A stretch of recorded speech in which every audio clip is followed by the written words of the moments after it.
warahmatullahi wabarakatuh. Selamat pagi, salam sejahtera untuk kita semua. Om Swastiastu, Namo Buddhaya, salam kebajikan. Perkenalkan, saya Eki Sineksis yang akan menjadi host sekaligus juga moderator pada acara kita pada pagi hari ini. Senang sekali meski di tengah situasi pandemi yang belum selesai sampai saat ini, kita mungkin juga sudah penuh lelah begitu ya dengan situasi yang ada saat ini, tapi kita masih bisa bertemu walaupun secara virtual dari Sabang sampai Merauke untuk bisa bertegur sapa dan pastinya bertukar pikiran, menambah wawasan. Untuk itu izinkan saya menyapa terlebih dahulu dan mengucapkan selamat datang kepada yang terhormat Menteri Keuangan Republik Indonesia Ibu Sri Mulyani Indrawati, kepada Gubernur Bank Indonesia Bapak Peri Iwo, Ketua Dewan Komisioner Otoritas Jasa Keuangan Bapak Wimbo Santoso, Ketua Dewan Komisioner Lembaga Penjamin Simpanan Bapak Purbaya Yudi Sadewa. Kemudian kami ucapkan selamat datang juga kepada jajaran pimpinan dan pejabat di lingkungan Kementerian Keuangan, termasuk para pejabat di lingkungan Bank Indonesia, OJK, dan LPS serta jajarannya, serta seluruh stakeholders Kementerian Keuangan, Bank Indonesia, OJK, dan LPS, dan pastinya Bapak, Ibu, dan rekan-rekan muda yang telah hadir melalui laman virtual Zoom dan YouTube channel Kementerian Keuangan Republik Indonesia, dan kita juga live di Instagram DJPPR Kemenq yang berbahagia. Sekali lagi kami ucapkan selamat datang dalam acara virtual opening Like-It, Literasi Keuangan Indonesia Terdepan. Bapak Ibu hadirin sekalian, acara ini merupakan kolaborasi antara Kementerian Keuangan, Bank Indonesia, Otoritas Jasa Keuangan, dan Lembaga Penjamin Simpanan yang tergabung dalam sebuah forum yang bernama Forum Koordinasi Pembiayaan Pembangunan Melalui Pasar Keuangan atau FKP3. Nah, host pada acara opening Like-It kali ini adalah Kementerian Keuangan.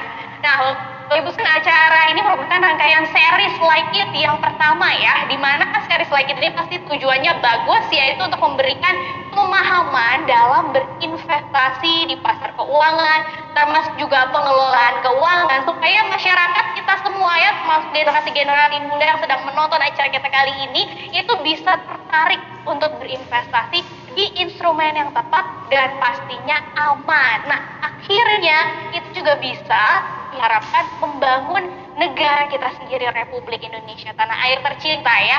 Nah, Bapak Ibu sekalian, untuk mengawali acara pada pagi hari ini, mari kita terlebih dahulu menyanyikan lagu kebangsaan Indonesia Raya. Untuk itu hadirin sekalian dimohon berdiri dengan sikap khidmat.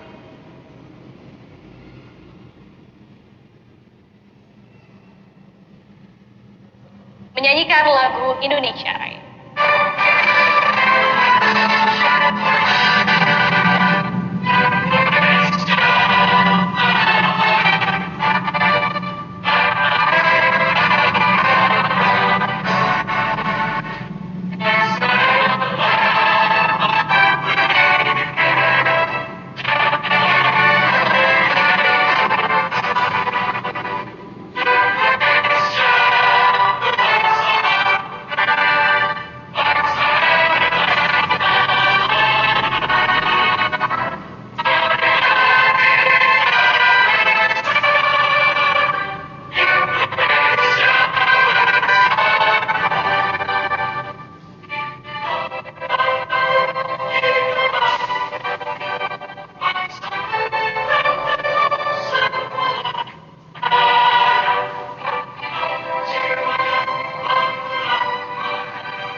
Hadirin dipersilakan duduk kembali.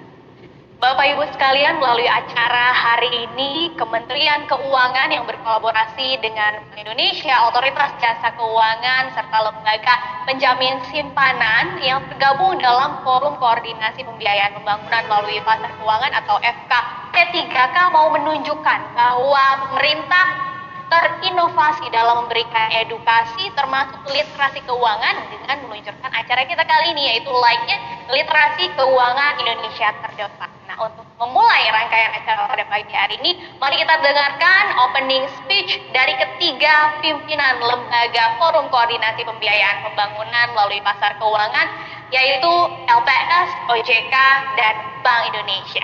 Nah, untuk opening speech yang pertama kita akan dengarkan kepada Bapak Purbaya Yudi Sadewa selaku Ketua Dewan Komisioner Lembaga Penjamin Simpanan untuk memberikan sambutannya. Kami persilakan.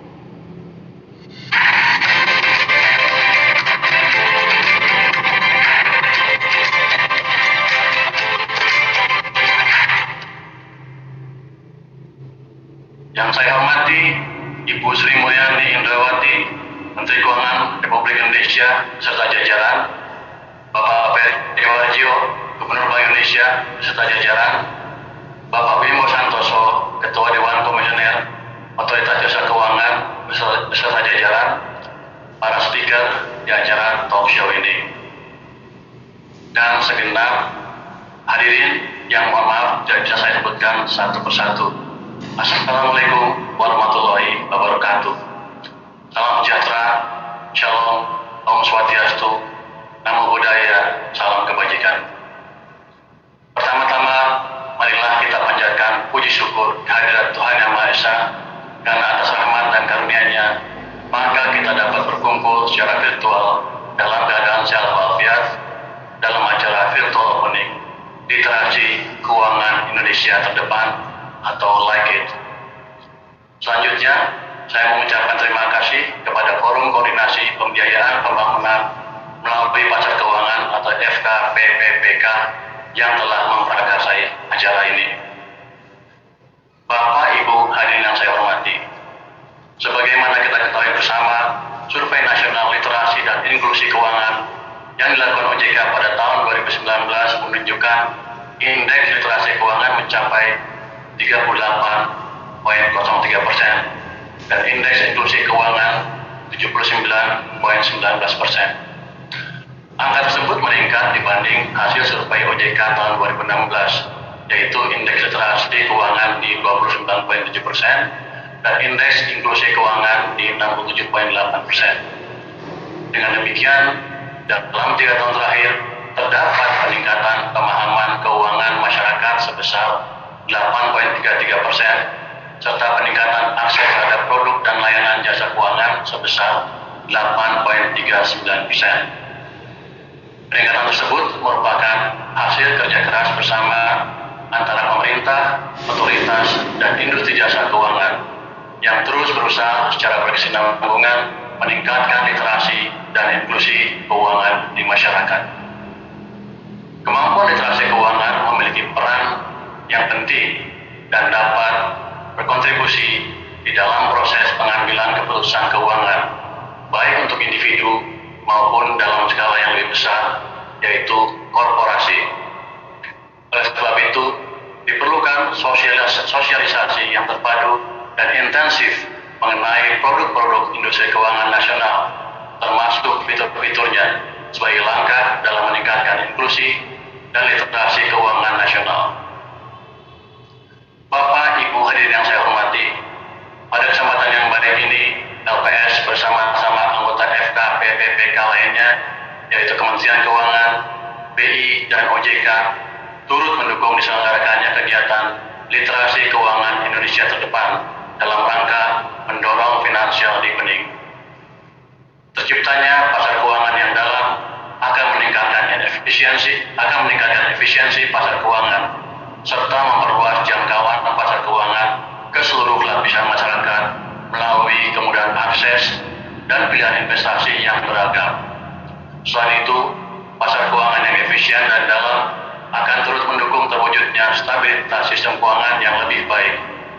Berbagai penelitian juga telah menegaskan bahwa pasar keuangan yang dalam dan berkembang akan mengakselerasi pertumbuhan ekonomi. LPS sebagai bagian dari otoritas regulator di industri perbankan hadir untuk memperkuat kepercayaan masyarakat terhadap industri perbankan nasional. Saat ini, semua bank yang beroperasi di Indonesia telah menjadi peserta penjaminan LPS, baik bank umum maupun bank perkreditan rakyat. Nilai simpanan yang dijamin oleh LPS maksimal sebesar 2 miliar rupiah per nasabah per bank, dengan beberapa persyaratan yang dikenal dengan 3T, yaitu yang pertama, tercatat dalam pembukuan bank. Yang kedua, tingkat bunganya yang diperoleh tidak melebihi bunga yang ditentukan LPS, namun pembatasan bunga ini tidak berlaku untuk simpanan di bank syariah. Yang ketiga adalah tidak ikut menyebabkan bank menjadi gagal, misalnya memiliki kredit macet. Sesuai ketentuan, simpanan yang dijamin adalah tabungan, deposito, giro, dan jenis simpanan lainnya, termasuk juga untuk produk-produk simpanan dari bank syariah. Sebagai bagian dari peningkatan literasi keuangan masyarakat, terutama dalam program peningkatan basis investor retail, LPS akan berkontribusi melalui kegiatan sosialisasi untuk meningkatkan literasi keuangan. Peningkatan literasi keuangan penting dilakukan karena masih terbatasnya edukasi mengenai penjaminan dan masih banyaknya korban fraud di masyarakat. LPS secara intensif melakukan sosialisasi peran program penjaminan dan kebijakan LPS yang antara lain melalui pertama, kolaborasi dengan berbagai stakeholder termasuk media dalam berbagai bentuk edukasi kepada masyarakat untuk menjaga kepercayaan terhadap perbankan, serta yang kedua, publikasi pada berbagai saluran komunikasi termasuk media sosial untuk meningkatkan sentimen positif masyarakat dan menangkal isu hoax. Bapak Ibu hadirin yang saya hormati, mengakhiri pemaparan singkat ini, saya sampaikan kembali bahwa kemampuan tentang literasi keuangan akan sangat penting guna memberikan dasar bagi setiap golongan masyarakat agar bisa membuat keputusan keuangan dengan tepat, baik dalam skala individu maupun korporasi. Literasi keuangan juga memberikan manfaat yang besar bagi sektor jasa keuangan.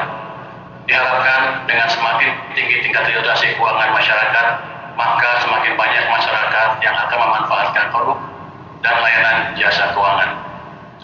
Saya berharap acara ini dapat menjadi salah satu kegiatan yang memberikan pemahaman dan informasi mengenai manfaat dan risiko produk dan layanan jasa keuangan yang pada gilirannya membantu target pemerintah Indonesia, khususnya dalam mendorong literasi dan inklusi keuangan bagi masyarakat. Demikian yang saya sampaikan, yang dapat saya sampaikan. Saya akhiri dengan mengucapkan terima kasih dan selamat mengikuti acara literasi keuangan Indonesia terdepan. Wassalamualaikum warahmatullahi wabarakatuh.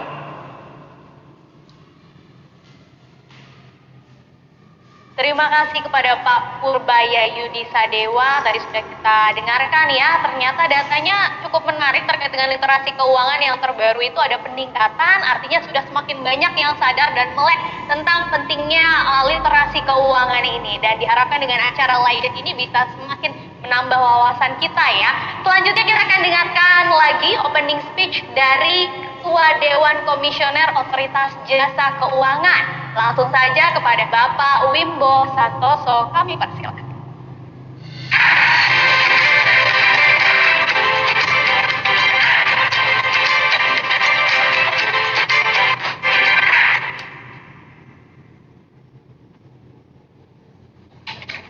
Bismillahirrahmanirrahim. Assalamualaikum warahmatullahi wabarakatuh. Selamat pagi, salam sejahtera bagi kita semua. Om Swastiastu, Namo Buddhaya, salam kebajikan. Yang kami hormati Bu Sri Mulyani Indrawati, Menteri Keuangan Republik Indonesia. Yang kami hormati juga Bapak Peri Warjio, Gubernur Indonesia, dan juga yang kehormati Pak Purbaya Yudi Sadewa, Ketua Dewan Komisioner Lembaga Penjamin Simpanan, serta kami ingin menyapa para narasumber, Pak Ludi Amderman, Dirjen Pengelolaan Bagian dan Risiko Kementerian Keuangan, Pak Andi Fiskartes, konsultan keuangan, dan Ibu Sabrina Greni, co-founder Natuna Insight, serta para hadirin sekalian, serta pejabat dari Kementerian Keuangan, Bank Indonesia, termasuk OJK dan LPS. Pertama-tama, marilah kita panjatkan puji syukur kehadirat Allah SWT, Tuhan yang Maha Kuasa, yang senantiasa memberikan rahmat dan hidayahnya kepada kita semua, sehingga kita pada pagi hari ini bisa hadir bersama-sama dalam acara literasi keuangan Indonesia terdepan, atau yang dengan jargonnya kita sebut PLIKIP. Acara ini diselenggarakan oleh Forum Koordinasi Pembiayaan Pembangunan Melalui Pasar Keuangan, yaitu P3K. OJK senantiasa mendukung berbagai upaya yang dilakukan oleh P3K, yang OJK juga merupakan anggota di dalamnya, ya, terutama dalam meningkatkan kesadaran masyarakat dan pentingnya berinvestasi, termasuk rangkaian kegiatan yang dalam acara LIKIP ini.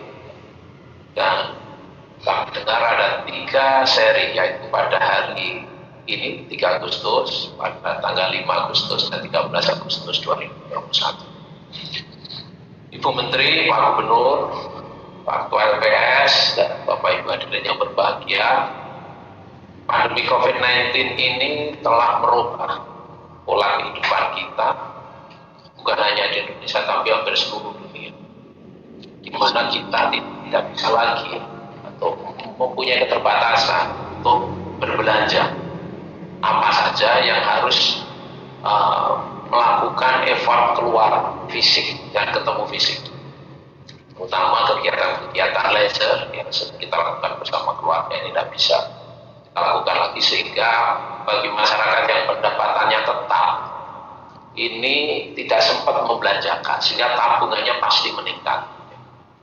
Di samping itu juga kita tahu bahwa pemerintah, keuangan, Bank Indonesia, OJK bersama-sama memberikan stimulus ekonomi, ya, terutama melalui fiskal, ya, adalah ranah Menteri Keuangan, di mana fiskal ini cukup besar kita alokasikan baik di 2020 sebesar 695,2 triliun, ya, untuk PN, dan juga 2021 ini 744,75 triliun. Luar biasa. Ini adalah pasti menambah uang beredar di masyarakat, ya, dan juga menambah dana masyarakat di perbankan.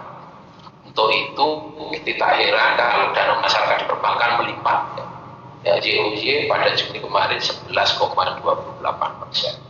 Sebelum COVID, pertumbuhan dana masyarakat itu hanya sampai 6-7%. Ini menandakan bahwa likuiditas perbankan melimpah, sehingga tidak heran kalau suku bunga simpanan juga turun. Deposito berjangka 1 tahun biasanya di atas 7%, ya, atau 6,5%, ya. Ini sekarang turun menjadi sekitar 5%. Dan untuk bahkan ada yang beberapa bank menawarkan di bawah 4%. Ini menandakan bahwa masyarakat simpanannya naik tapi bunganya turun, sehingga atau bagi hasilnya turun untuk yang syariah. Nah, ini sehingga masyarakat pasti mencari alternatif investasi lainnya.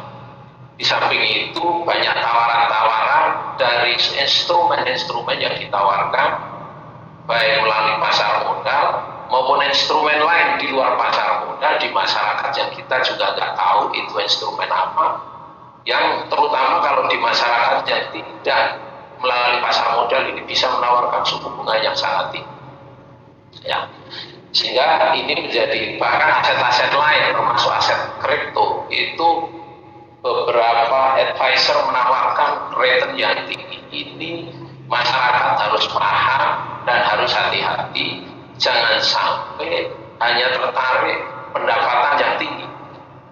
Untuk itu ini juga berkah bagi pasar modal, karena jumlah investor retail di pasar modal meningkat luar biasa, yaitu 5,6 juta atau 96% YoY pada Juni kemarin.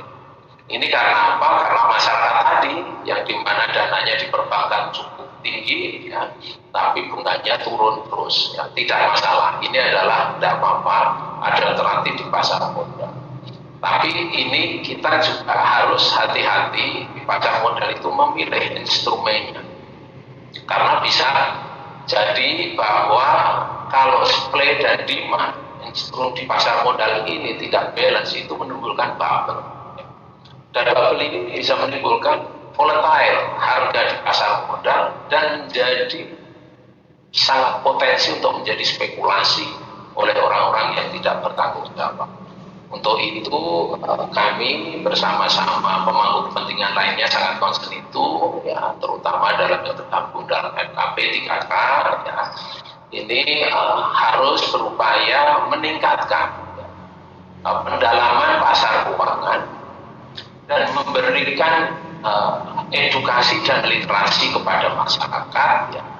Dan kita melibatkan self-regulatory organization, dalam hal ini adalah yang ada Bursa Efek Jakarta, dan juga tujuannya agar tidak terjadi atau mencegah terjadinya market abuse, ya, atau terjadi spekulasi yang berlebihan.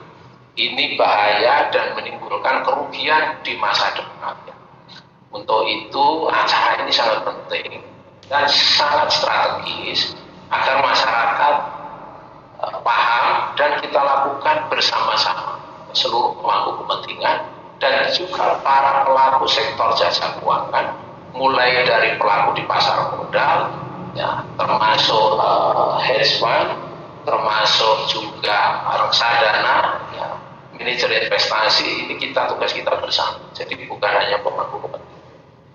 Beberapa hal yang harus kita fokuskan adalah bagaimana kita bisa melindungi investor dari berbagai investasi yang tidak legal atau yang kita sebut ilegal, dan juga bagaimana kita memitigasi adanya investasi yang berorientasi kepada keuntungan jangka pendek atau kata lain yang disebut spekulasi tadi, tanpa memperhitungkan risiko-risiko volatilitasnya, aspek legalnya atas produk tersebut, dan juga kewajaran penawaran. Untuk itu OJK mencermati fenomena informasi yang mendorong spekulasi sebagai berbagai contoh kasus yang terjadi di US GameStop, ya. Dan ada beberapa kasus di Indonesia, perlu kami sebut namanya, namun ini adalah banyak masyarakat yang akhirnya baru sadar bahwa uangnya ternyata mengalami kerugian yang cukup besar karena ketidaktahuan. Kami sangat fokus kepada hal-hal demikian, sehingga masyarakat harus betul-betul hati-hati dalam melakukan investasi, dan juga gunakanlah rekomendasi dari pihak yang terdaftar, yang diberi izin oleh OJK untuk memberikan advice atau memberikan jasa bertransaksi di pasar modal. Jangan menggunakan agen-agen atau masyarakat yang tidak terdaftar di OJK.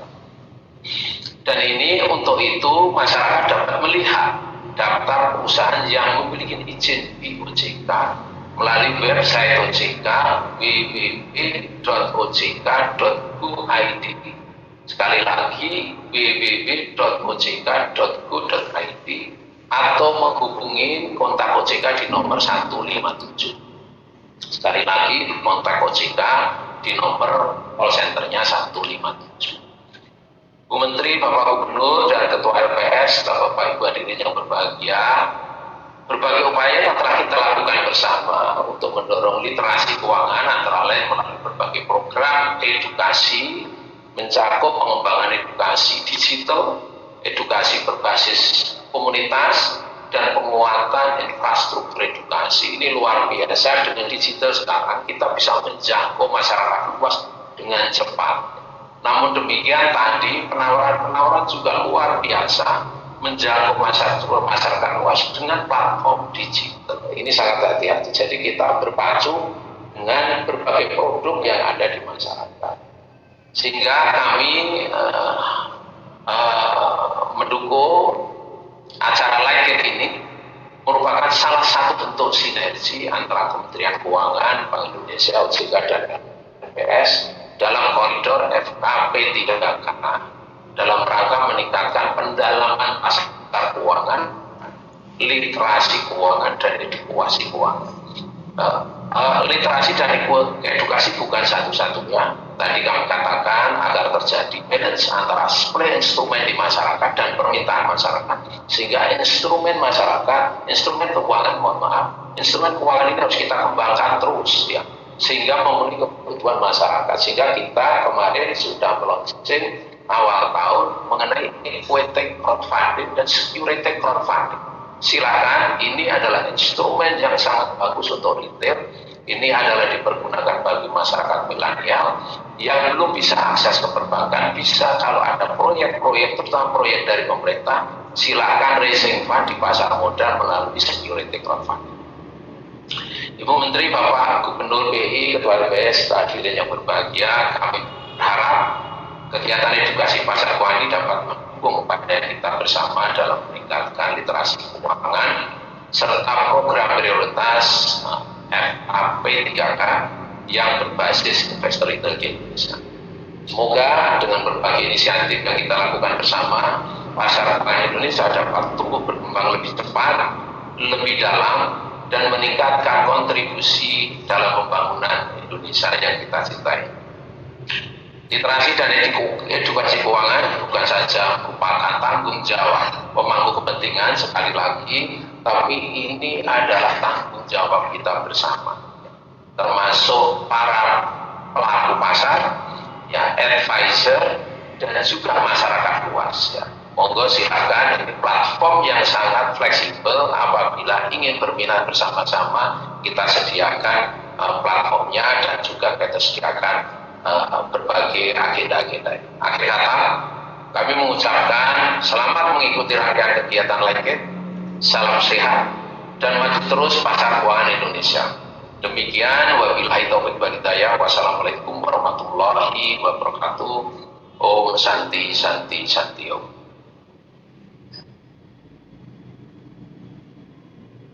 Terima kasih banyak kepada Bapak Wimbo Santoso, dan saya setuju sekali dengan Pak Wimbo tadi bahwa pandemi ini memang mengubah segalanya, ya, termasuk juga kesadaran kita nih tentang pentingnya instrumen-instrumen investasi. Tuh gak usah jauh-jauh, teman-teman saya sendiri yang awalnya saya tidak mengira bahwa akan masuk ke instrumen investasi tertentu, tapi ternyata sudah mulai mencoba. Dan yang paling penting bukan cuma sadar aja pentingnya instrumen investasi ini, tapi kita juga harus tahu ya bagaimana harus berinvestasi yang aman dan pastinya bukan cuma mengejar keuntungannya aja, kalau bisa lebih bagus lagi bisa berkontribusi ke pembangunan negara. Nah, selanjutnya kita akan kembali mendengarkan opening speech yang ketiga, kali ini dari Gubernur Bank Indonesia. Langsung saja kepada Bapak Peri Warjio, kami persilahkan.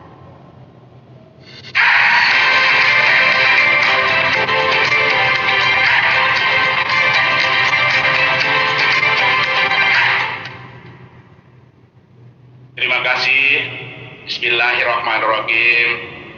Assalamualaikum warahmatullahi wabarakatuh. Salam sejahtera bagi kita semuanya. Salam, Om Swastiastu, Namo Buddhaya, salam kebajikan. Yang sama-sama kita hormati Menteri Keuangan Republik Indonesia, Ibu Sri Mulyani Indrawati. Ketua Dewan Komisioner OJK, Bapak Profesor Wimbo Santoso, Bapak Ketua LPS, Ketua Dewan Komisioner LPS, Bapak Purbaya Yudi Sadewa, para narasumber, para pembicara, para penanggap, dan seluruh peserta yang berbahagia. Puji syukur marilah kita panjatkan kehadirat Tuhan Yang Maha Kuasa, bahwa kita dapat mengikuti acara pagi ini dalam sehat walafiat. Mari kita terus dukung upaya-upaya pemerintah untuk menangani pandemi COVID. Patuhi protokol kesehatan. Dan marilah kita terus berdoa. Semoga para pejuang-pejuang yang sedang berjuang keras mengatasi COVID diberikan kekuatan dan kemudian ketabahan. Demikian juga kita doakan semoga saudara-saudara kita yang sedang terpapar itu segera sembuh, dan kita doakan juga bahwa kita semua bangsa, negara, dan keluarga kita terlindungi dari COVID. Puji syukur, sekali lagi marilah kita panjatkan bahwa hari ini kita hadir dalam acara webinar seri pertama Like It tahun 2021. Acara ini benar-benar merupakan suatu sinergi yang sangat antara 4 otoritas, yaitu Menteri Keuangan, Bank Indonesia, OJK, dan LPS dalam forum koordinasi pembiayaan pembangunan melalui pasar keuangan FKPBK yang terus bersinergi membangun, memperluas pembiayaan ekonomi. Dan karena itu, terima kasih kepada Bu Menteri, Pak Wimbo, Pak Purbaya, seluruh jajaran Kementerian Keuangan, OJK, dan LPS, dan semua pihak yang bersama-sama membangun, memperluas pembiayaan. Pertama, kita terus perluas sumber-sumber pembiayaan bagi perekonomian kita. Tidak hanya dari kredit, tapi terutama juga dari penerbitan sekuritas surat-surat berharga jangka panjang maupun jangka pendek. Apakah berkaitan tidak hanya SBN, SBSN, tapi juga obligasi korporasi, medium tenor, promissory note, bahkan sekarang kita terus mengembangkan surat berharga komersial dan juga transaksi di pasar uang, yaitu repo, dan termasuk juga lindung nilai di NTF. Kita di dalam forum ini kita melakukan harmonisasi pengaturan, ketentuan, dan juga kebijakan, sehingga sinergitas kebijakan dari 4 lembaga ini semakin lama semakin kuat dan semakin mendukung pengembangan pasar uang kita. Kita juga membangun integrasi dari infrastruktur pasar uang, infrastruktur di pasar modal menjadi infrastruktur pasar keuangan yang betul-betul terintegrasi untuk semakin mendorong pasar uang kita yang lebih dalam, lebih efisien, dan lebih menjadi bagian dari reformasi struktural Indonesia maju. Dan yang terutama juga perluasan basis investor. Inilah acara Like It, inilah fokusnya adalah bagaimana kita memperluas, memperbanyak partisipasi dari investor retail. Like It, peran dari basis investor sangat-sangat penting di dalam mengembangkan pasar keuangan untuk Indonesia. Pertama, we need you. Kita perlu seluruh investor retail, ayo ikut membangun negeri ini. Investasikan dana Anda untuk membangun negeri ini. Tidak hanya untuk pembiayaan fiskal melalui SBN, tapi juga membangun korporasi untuk saham, untuk kemudian juga sekuritas, baik tentu saja yang diterbitkan oleh para korporasi, termasuk juga tentu saja simpanan tabungan di perbankan. Ini diperlukan. We need you to support this development of this country. Itu yang pertama. Yang kedua, tentu saja dengan semakin banyaknya investor retail berpartisipasi dalam pasar keuangan, tingkat perputaran uang, tingkat velositas dari peredaran pasar keuangan sangat bagus, dan itu bagian dari reformasi struktural. Kalau kita terus putarkan dana-dana kita yang diperbankan ke pasar modal ke perbankan lagi kita putar, dan untuk membiayai tidak hanya anggaran pemerintah tapi juga korporasi, itu pelipatan dari perputaran uang akan sangat mendukung produktivitas, efisiensi, dan kemajuan ekonomi kita. We need you untuk bereformasi menuju Indonesia maju. Nomor 3, basis retail sangat diperlukan untuk memperkuat ketahanan negeri ini, ketahanan ekonomi kita, ketahanan pasar keuangan kita. Semakin banyak investor retail, tentu saja pasar keuangan kita akan semakin kuat, sehingga tentu saja lebih tahan menghadapi angin global spillover, dampak rentetan dari global yang tentu saja penuh dengan ketidakpastian. Termasuk ke depan adalah bagaimana antisipasi untuk tapering dari Fed maupun kebijakan bank sentral lain. So, investor retail, we need you. Perlu partisipasi investor retail. Mari ikut membangun ekonomi ini, berinvestasi untuk membangun pembiayaan ekonomi. We need you supaya reformasi struktural menuju Indonesia maju itu semakin cepat. We need you supaya ekonomi kita, pasar keuangan, dan negeri kita lebih tahan menghadapi arus ketidakpastian dari global. Bu Ibu Menteri, Bapak sekalian, dan hadirin yang berbahagia. Oleh karena itu, seperti tadi, Bank Indonesia sangat-sangat mendukung.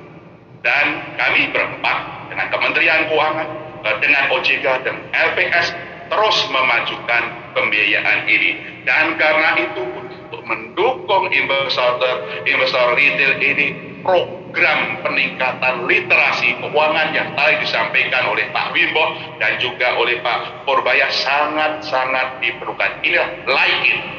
Mari kita berliterasi semakin keuangan kita untuk LIKIT di dalam pengembangan pasar keuangan kita.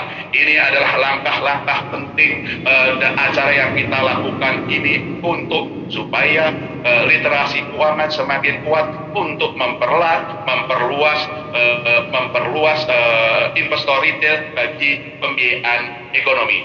Dan dalam konteks ini tentu saja Bank Indonesia juga terus mendukung sesuai dengan ranah masing maupun falas.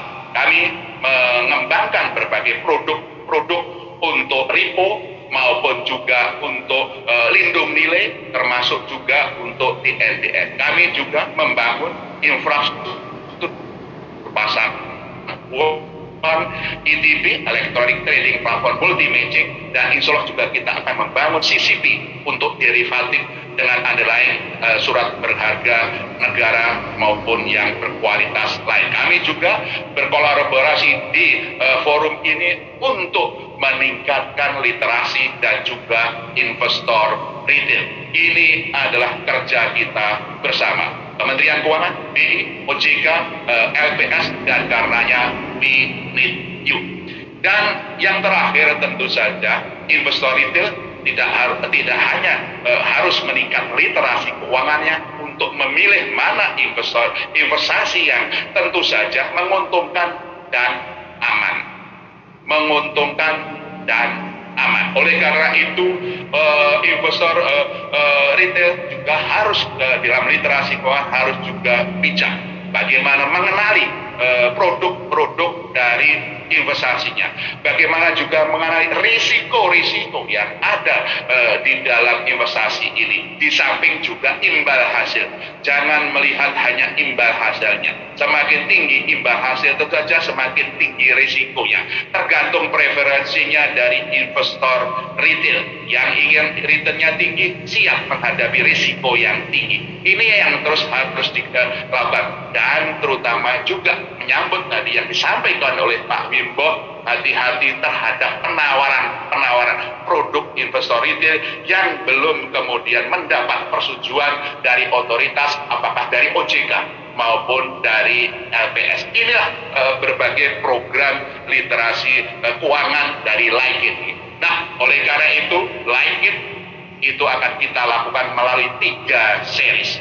Hari ini adalah series pertama, dan kemudian series kedua akan juga kita lakukan untuk pasar modal. Series pertama ini akan fokus kepada SBN. Kenapa tadi Ibu Menteri Keuangan, Kementerian Keuangan sebagai hostnya.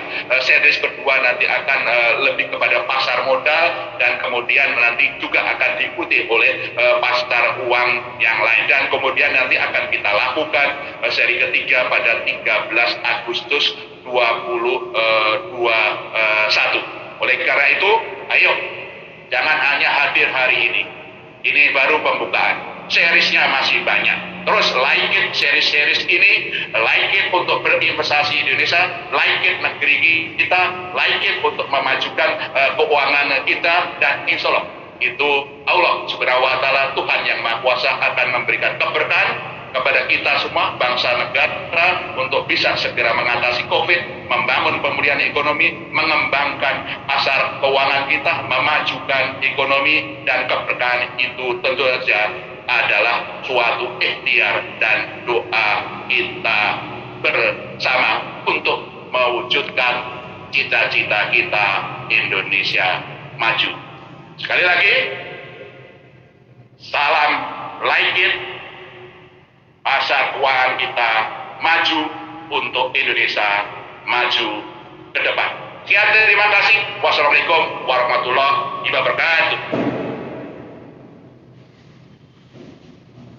Luar biasa, terima kasih banyak Bapak Gubernur BI, Bapak Peri Warjio. Semangat sekali tadi ya, terasa walaupun secara virtual, tapi semangatnya sampai bahkan ketika disampaikan Winnie Cio rasanya langsung merinding ya. Mungkin yang nonton juga langsung merasakan, wah ternyata negara kita butuh kita loh, khususnya generasi-generasi muda.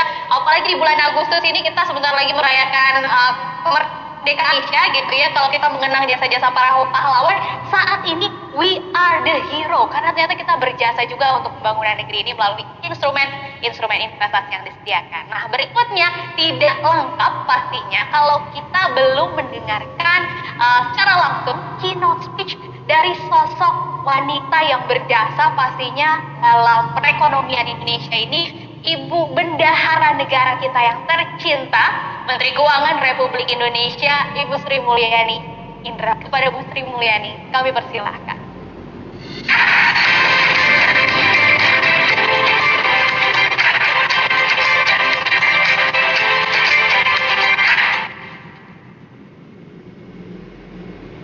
Terima kasih moderatornya yang sangat ceria dan memberi semangat kepada semuanya. Terima kasih kepada Pak Yudi Purbaya, Ketua Dewan Komisioner LPS, Bapak Wimbo Santoso, Ketua Dewan Komisioner OJK, dan Bapak Peri Warjio, Gubernur Bank Indonesia, para narasumber, para moderator, para peserta acara yang berbahagia. Assalamualaikum warahmatullahi wabarakatuh. Salam sehat, salam sejahtera bagi kita semua. Om Swastiastu, Namo Buddhaya, salam kebajikan. Tadi kita semuanya sudah mendengar sambutan dari 3 organ KSSK atau FPK, Forum untuk Pendalaman dan Literasi Keuangan Indonesia. Ini merupakan suatu kesempatan yang baik bagi kita semua. Tentu kita alhamdulillah bisa melakukan acara Like It seri pertama pada hari ini dalam kondisi sehat, meskipun kita tetap harus bertemu secara virtual. Saya menghargai dan betul-betul memberikan apresiasi kepada seluruh jajaran tadi dari mulai LPS, Pak Yudi Purbaya dengan seluruh jajaran LPS, Pak Wimbo dengan seluruh jajaran OJK, dan Pak Peri dengan seluruh jajaran di Bank Indonesia yang bekerja sama dengan Kementerian Keuangan untuk mempersiapkan program ini, yaitu program Bulan Literasi Keuangan. Ini penting sekali, dan acaranya diberikan nama yang diharapkan merupakan soundbite yang mudah dipahami oleh seluruh masyarakat, yaitu Like It. Like It singkatan dari Literasi Keuangan Indonesia Terdepan. Acara hari ini adalah seri pertama. Terima kasih atas kerjasama yang luar biasa. Dan hadirin yang saya hormati, kita semuanya tadi sudah mendengar dari Pak Wimbo, Pak Purbaya maupun Pak Peri. Pertama, dunia menghadapi suatu ancaman yang sama, yaitu pandemi COVID-19. Dan terutama dengan adanya varian Delta, ini semua negara sekarang melakukan kembali berbagai macam langkah untuk bisa mengurangi penularan dan dampak sosial ekonomi dari menjalannya varian Delta dari COVID-19.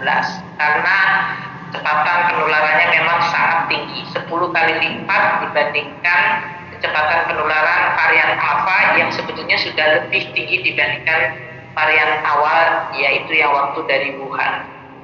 Nah, kita harus hidup menghadapi tantangan ini dan tidak mengeluh, tapi kita terus berupaya, berikhtiar. Semua negara melakukan dan setiap negara memiliki resources, sistem, cara, namun juga menggunakan seluruh ilmu, pengetahuan, dan juga informasi serta kerjasama di dalam rangka untuk menangani pandemi COVID. Pemerintah sendiri terus melakukan penyesuaian di dalam kebijakan-kebijakan, terutama juga dalam kebijakan APBN atau keuangan negara. Karena APBN merupakan instrumen yang luar biasa penting di dalam menghadapi COVID-19 ini, baik untuk mendukung langkah-langkah di bidang kesehatan maupun untuk melindungi masyarakat di bidang sosial, ekonomi, dan keuangan. Untuk menghadapi kenaikan jumlah penularan dan konsekuensinya dari sisi kebijakan untuk melakukan pengetatan, pemerintah menaikkan anggaran program pemulihan ekonominya, termasuk untuk penanganan COVID. Untuk tahun 2021 ini, kita tingkatkan dari 699,4 triliun menjadi 744,75 triliun rupiah.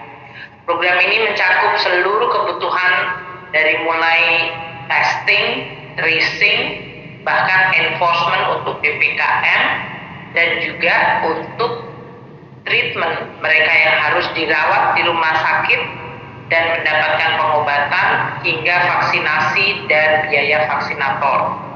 Kemudian kita meningkatkan apa yang kita sebut jaring pengaman sosial kita, memberikan tambahan anggaran dari mulai di desa dengan BLT desa hingga di seluruh provinsi di Indonesia dengan tambahan jumlah bansos yang diberikan untuk 5,9 juta plus 10 juta di atas yang sudah selama ini kita berikan, yaitu 18,8 juta keluarga. Kita masih memberikan tambahan beras, kita memberikan kuota internet gratis bagi masyarakat, terutama untuk murid-murid, mahasiswa, guru, dan dosen, dan kita juga memperpanjang diskon listrik. Ini semuanya digunakan untuk masyarakat memang menghadapi tekanan luar biasa, baik tekanan dari sisi kesehatan maupun tekanan di bidang ekonomi.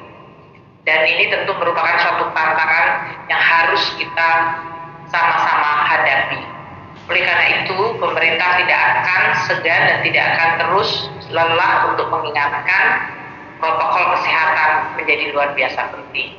Karena ini menjadi syarat perlu bagi kita untuk tidak hanya bertahan, tapi kita bisa terus memulai dan memulihkan ekonomi. Protokol kesehatan melindungi tidak hanya dari COVID, tapi juga melindungi kita dari tekanan ekonomi yang sangat dalam kalau kita semuanya tidak melakukan yang menyebabkan ancaman jiwa, dan oleh karena itu kita harus melakukan berbagai pengetatan. Jadi saya dalam forum ini, karena cukup banyak pesertanya, saya tidak lelah untuk menyelipkan juga pesan. Mari kita terus jaga bersama-sama kesehatan dan keselamatan, tidak hanya diri kita sendiri, keluarga kita, kawan kita, tetangga kita, dan seluruh rakyat Indonesia. Nah, mari kita sekarang masuk kepada topik hari ini mengenai sektor keuangan. Dalam semua negara, sektor keuangan memiliki peran yang luar biasa penting. Dia merupakan sektor yang merupakan perantara antara pihak yang memiliki surplus dalam bentuk saving dan menempatkan dana dengan pihak yang membutuhkan dana untuk berbagai kegiatan, apakah kegiatan investasi, kegiatan modal kerja, bahkan untuk kegiatan konsumsi. Fungsi intermediary dari sektor keuangan itu demikian menentukannya untuk kemajuan suatu negara.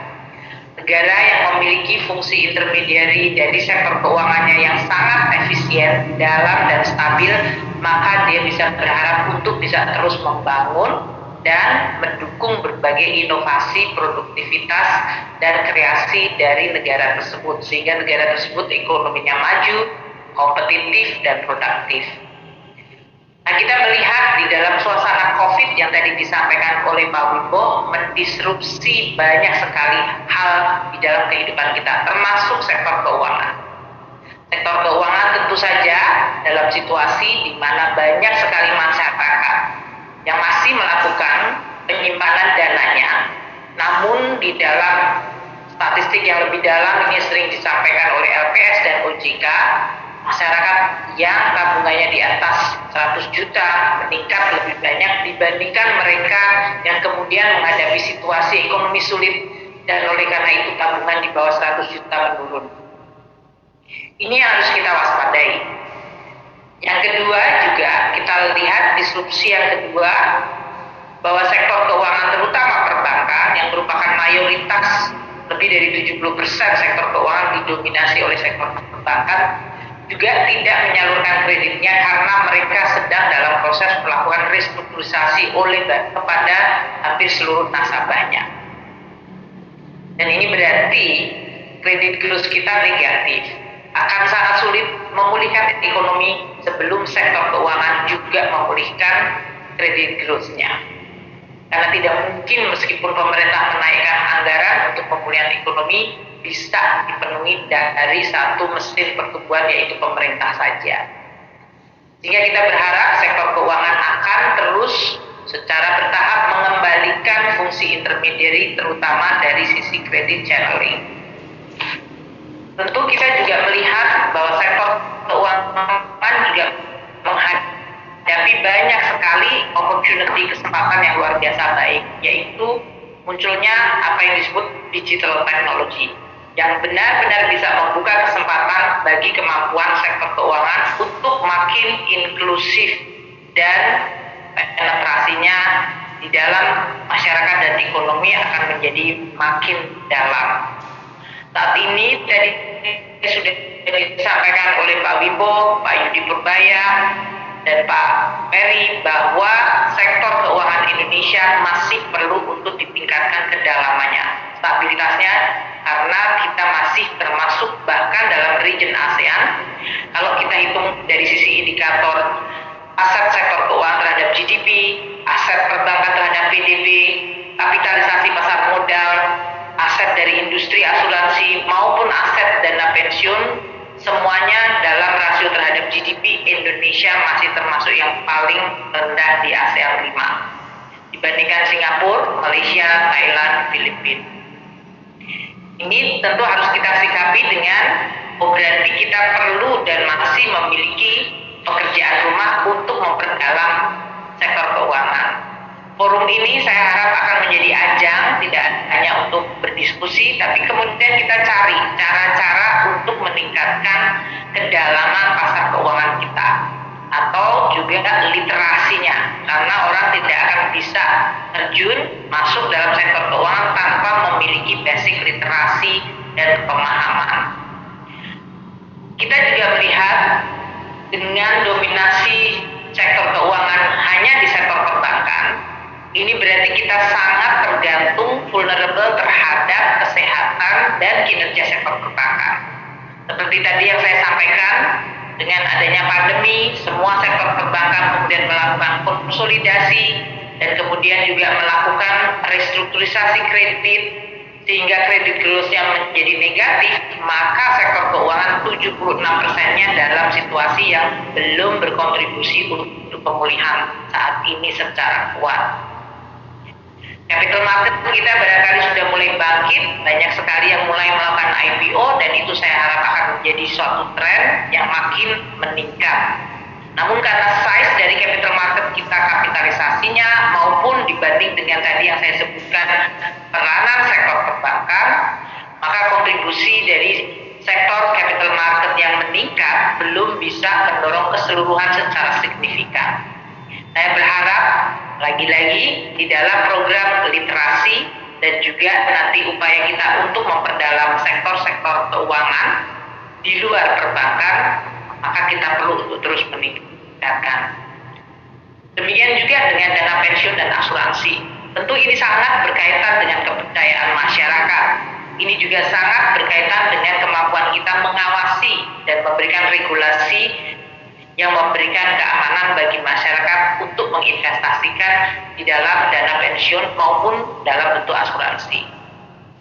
Namun ini adalah tugas kita bersama dan saya harap ini adalah series yang akan terus dilakukan di dalam rangka untuk kita semuanya terus memperluas pemahaman masyarakat kita mengenai pentingnya literasi keuangan dan bagaimana mengelola dana yang mereka miliki secara prudent namun juga kreatif dan produktif.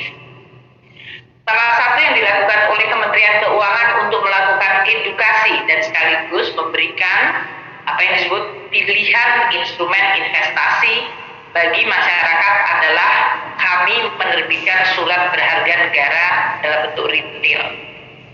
SBN retail ini selalu kita pasarkan dan saya minta kepada Dirjen PPR Pak Luki terus melakukan edukasi publik dan alhamdulillah saya lihat kemajuannya cukup baik. Base investor atau basis investor kita terus meluas dan terutama tadi yang disebutkan oleh moderator di segmen generasi milenial dan pada segmen perempuan. Ini sangat bagus. Artinya mereka akan semakin educated dari sisi keuangan dan kemudian mereka menjadi lebih peka terhadap kesempatan investasi yang memang positif, baik, produktif namun tetap aman. Menjaga dana mereka secara prudent namun tidak berarti bahwa mereka pasif. Dan kita di dalam rangka untuk bisa memperluas SBN retail kita, maka kita sekarang mengembangkan dalam platform distribusi yang sifatnya online. Ini menjadi sangat penting pada saat kita menghadapi COVID-19 karena Anda semuanya mungkin mobilitasnya menjadi sangat dibatasi karena kita ingin mencegah penularan COVID. Namun kita tidak ingin dengan adanya mobilitas dibatasi, Anda tidak mampu untuk melakukan kegiatan investasi. Maka Kementerian Keuangan membangun platform distribusi secara online sehingga masyarakat masih bisa melakukan investasi di SBN retailnya meskipun mereka harus berada di rumah. Penerbitan SBN kita terus mencatatkan rekor yang menunjukkan animo masyarakat, minat masyarakat terhadap alternatif investasi sangat-sangat baik dan sehat. Baru saja bulan yang lalu kami melakukan penjualan saving bond retail atau kita sebut SBR series 010. Ini series saving bond retail SBR 010 ini mencatat kembali rekor penjualan tertinggi sepanjang penerbitan SBN retail yang sifatnya non-tradable. Kalau non-tradable berarti Anda membeli sampai kepada maturity-nya. Berarti rakyat percaya dan investor itu percaya untuk membeli surat berharga ini dan memegangnya sampai jatuh tempo. Jumlah investornya maupun jumlah nominal yang kita terbitkan memecahkan rekor tertinggi. Ini sesuatu yang sangat bagus dan memberikan harapan bahwa edukasi dan literasi keuangan menyebabkan basis investor retail kita makin tinggi dan kesadaran terhadap investasi yang aman juga akan semakin meningkat.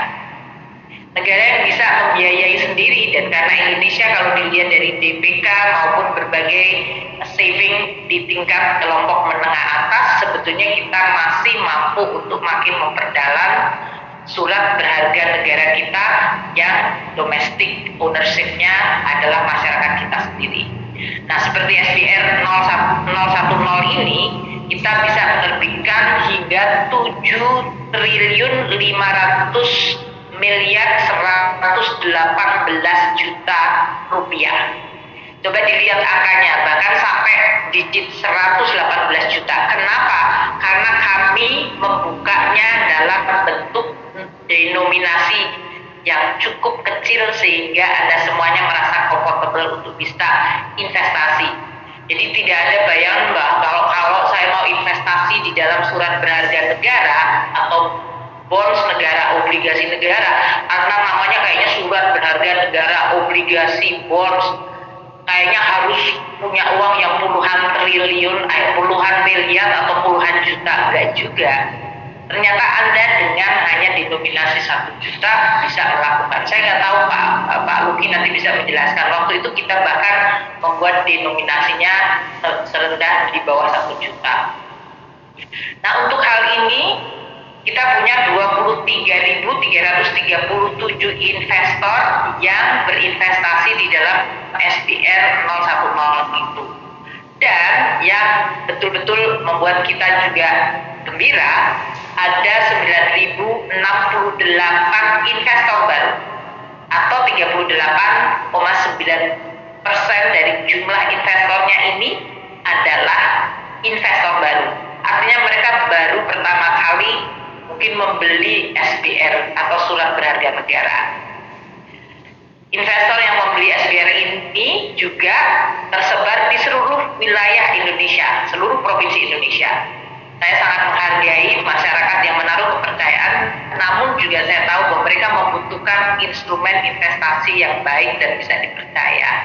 Ini kebutuhan yang saling membutuhkan, namanya mutual. Dan tentu akan membuat kita akan menjadi negara yang tadi saya sebutkan, pasar obligasinya dan pasar keuangannya makin dalam dan makin mature. Apa manfaatnya? Seperti tadi dikatakan oleh Pak Peri, kalau suatu negara memiliki sektor keuangan dan pasar keuangannya yang dalam dan stabil, maka mereka akan lebih bisa mampu untuk membangun secara berkelanjutan. Tidak mudah terpengaruh oleh gejolak global maupun regional. Ini penting karena kadang-kadang kita sedang fokus untuk membangun, namun kemudian ada perubahan di belahan bumi lain, namun dia bisa mempengaruhi perekonomian kita. Nah, oleh karena itu, pendalaman dan juga memperluas investor, terutama di level retail menjadi penting. Dan ini hanya bisa dilakukan kalau kita melakukan edukasi keuangan atau literasi keuangan. Tadi kalau saya sebutkan 9.068 investor baru, nampaknya besar kalau dibandingkan audiens kita hari ini. Namun kalau Anda melihat dibandingkan penduduk Indonesia, para pekerja di Indonesia, ini tentu angka yang masih kecil. Artinya kita masih punya kesempatan untuk terus mendorong literasi keuangan dan pendalaman pasar dengan terus memperluas basis investor kita. Ini yang saya minta kepada DJPPR untuk terus melakukan. Tadi telah disebutkan oleh Otoritas Jasa Keuangan dan juga oleh Pak Pembaya bahwa kita memiliki indeks inklusi keuangan sebesar 76,19%. Ini masih perlu ditingkatkan. Kalau masyarakat Indonesia makin literate dari sisi keuangan, maka mereka akan makin memiliki pemahaman yang bisa menentukan dan juga menjaga kesejahteraan maupun aset yang mereka miliki. Mereka tidak mudah diiming-imingi oleh instrumen-instrumen yang kelihatannya sangat menarik, meyakinkan, namun sebetulnya berbahaya. Dan kemudian bahkan kehilangan seluruh uang mereka. Ini yang sering terjadi. Masyarakat diberikan janji-janji, iming-iming, entah itu dalam bentuk rate of return, entah dalam bentuk yang lain, dan kemudian ternyata uangnya hilang. Dan itu adalah merupakan suatu kejahatan. Oleh karena itu kita perlu untuk terus menjaga dan memberikan edukasi pada masyarakat. Tentu otoritas seperti OJK akan melakukan langkah-langkah untuk terus menertibkan. Namun jumlah orang yang ingin mengincar dana Anda itu sangat banyak. Dan mereka terus muncul. Mereka kreatif. Mereka ada di sekitar Anda. Jadi harus hati-hati. Tingkat inklusi keuangan kita ingin kita tingkatkan dari 76,19 ke 90% pada tahun 2024. Itu artinya kita hanya punya waktu sedikit untuk terus meningkatkan inklusi keuangan. Salah satunya pemerintah juga menggunakan instrumen yang memang dimiliki, yaitu melalui sektor perbankan tadi. Karena mayoritas adalah di sektor perbankan. Maka pemerintah mendukung dalam bentuk kredit usaha rakyat, yaitu sebuah kredit yang diberikan kepada masyarakat luas, terutama kelompok yang sangat membutuhkan, yaitu usaha super mikro menengah, dengan diberikan bahkan subsidi bunga. Nah, kredit usaha rakyat KUR ini yang dari mulai UMI dan juga kita memberikan dalam bentuk kredit ultra mikro atau UMI, itu semuanya memberikan bantuan dalam bentuk subsidi bunganya. Kredit usaha rakyat ini sudah meningkat dari tahun 2015 hanya 30 triliun. 2016 melonjak 3 kali lipat menjadi 100 triliun tahun 2016, dan tahun 2020 kemarin di tengah pandemi kita meningkatkan karena masyarakat membutuhkan terutama yang ultra mikro dan usaha kecil, kita naikkan menjadi hampir 2 kali lipatnya 198 triliun. Jumlah yang meminjam KUR yang tadinya hanya 1 juta tahun 2015 meningkat menjadi 3 juta atau 4,4 juta, dan posisi terakhir di 6,12 juta orang. Sekarang ini di 2021 targetnya dinaikkan lagi dari 198 tahun lalu yang sudah melonjak dari biasanya hanya 100 triliun, sekarang akan dinaikkan menjadi 253 triliun tahun ini. Dan hingga Juli ini sudah disalurkan mendekati 140 triliun, di mana targetnya lebih dari 6 juta usaha kecil yang akan mendapatkan kredit usaha rakyat yang bersubsidi ini. Mereka-mereka ini terutama yang super mikro yang baru pertama kali membuka account dan meminjam, ini akan menjadi sekaligus financial inclusion yang akan meningkatkan tidak hanya literasi tapi juga kemampuan untuk memutuskan bagaimana berinteraksi dengan lembaga keuangan secara baik dan prudent. Saya berharap bahwa inklusi keuangan akan terus ditingkatkan dan pemerintah akan menggunakan berbagai instrumennya, termasuk tadi dalam bentuk kredit usaha rakyat dengan memberikan subsidi bunga, dan juga dari ultra mikro di mana kita sudah menyalurkan 6 triliun lebih kepada 1,76 juta para debitur yang biasanya pada level yang sangat-sangat grassroots atau akar rumput. Nah, untuk bisa kita terus melakukan akses layanan keuangan yang makin meluas dan tidak terhalangi oleh geografi maupun bahkan jam kerja, maka kita perlu pindah kepada teknologi digital. Digitalisasi adalah kunci bagi perluasan akses bagi inklusi keuangan maupun layanan keuangan. Dalam konteks ini, Kementerian Keuangan telah membangun apa yang kita sebut platform DigiPay. Ini terutama untuk memfasilitasi pengadaan barang dan jasa dari barang pemerintah yang pesertanya adalah UMKM. Termasuk kami juga melakukan onboarding debitur pembiayaan UMI yang dimasukkan ke dalam platform DigiPay tersebut. Ini artinya para UMKM sekarang juga bisa melakukan bidding pengadaan barang pemerintah. Kalau barang pemerintah itu dari mulai yang gede, bisa beli satelit, bisa beli kapal selam, bisa beli helikopter, tapi pemerintah juga beli barang-barang yang tiap hari dipakai, dari mulai ATK, bahkan snack untuk makan, untuk rapat, itu semuanya adalah pembelian barang oleh pemerintah. Nah, memasukkan UMKM di dalam platform DigiPay tentu membuat mereka menjadi makin melihat berbagai kesempatan dan akan terjadi partisipasi dengan kompetisi yang sehat. Hal ini akan kita terus lakukan seperti juga konsep e-commerce di dalam perusahaan fintech, sehingga muncullah apa yang disebut marketplace, tapi itu berasal dari belanja-belanja pemerintah, dan ini akan mengurangi banyaknya apa yang disebut information cost, biaya masyarakat yang merasa, oh saya nggak tahu kalau ternyata pemerintah punya program atau punya anggaran untuk membeli ini, dan tentu ini akan diharapkan makin mendorong kompetisi yang sehat, menghilangkan berbagai transaksi-transaksi yang tidak perlu. Ini juga salah satu upaya kami terus menggunakan APBN untuk bisa betul-betul dinikmati rakyat dan ada transparansi serta akuntabilitas, sehingga masyarakat makin paham dari mana uang negara berasal, untuk apa, dan bagaimana tanggung jawabannya. Pemerintah sekarang ini juga bekerja sama dengan perusahaan fintech yang sudah terseleksi untuk menjadi mitra distribusi dari surat berharga negara kita. Tadi seperti saya sampaikan, dengan kita bisa memberikan opsi atau pilihan berinvestasi pada masyarakat dalam bentuk SPN retail, dan mereka bisa beli sama seperti mereka beli di dalam shopping online. Dia bisa beli barang, tapi dia juga bisa beli SPN retail.